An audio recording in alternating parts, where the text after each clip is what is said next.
All right, music fans, welcome back again to the Real Music Observer. It is Dave observing real music in real time for real people just like you right there. And this dude here, Rush, the band, is calling it quits after 41 years. They are done. Alex Lifeson was in an interview where he basically said, look, we don't plan on touring, we don't plan on recording. Effectively, we are done. We are toast. 41 years is a long time. These guys, to play at the level that they played at for that long, it's like the Bionic Trio. I mean, Geddy Lee to sing at that level.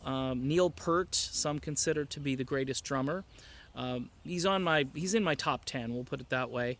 Everybody's got a different playing style. Neil certainly has his style.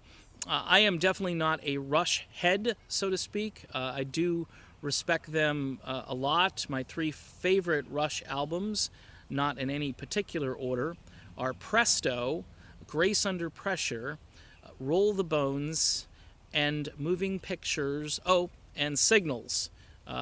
Big fan of that album. That actually could be my favorite Rush album of the group there. And there are honorable mentions, Permanent Waves and things like that, where you could certainly make an argument.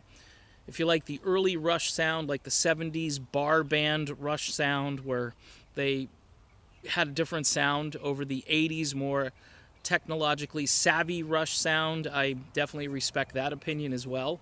I think a lot of bands, when grunge hit, kind of lost their way and didn't know how to reinvent themselves. Rush already had a very progressive side.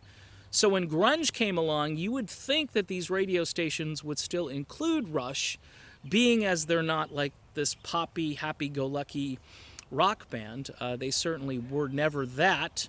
The poppiest they ever got was like on Limelight or something closer to the Heart, maybe. Could be one of their poppier tunes.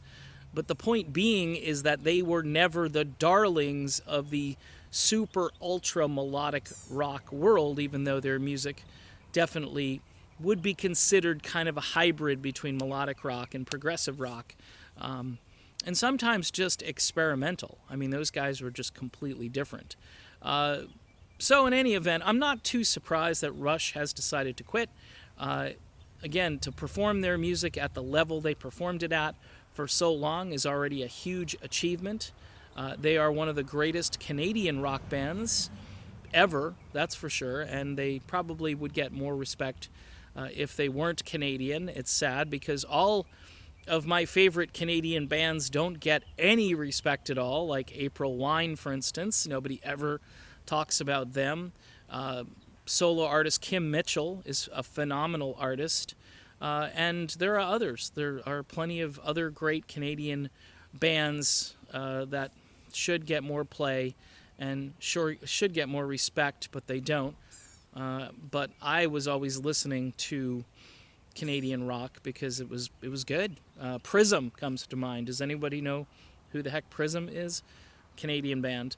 But in any event, Rush is done. It's kind of weird.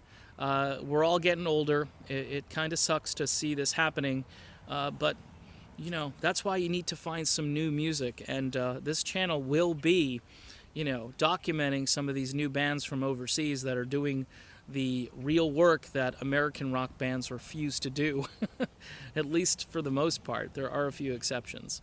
All right, that's it. Rush is done. I'm done. I'm Dave. I will talk to you soon. Have a great day.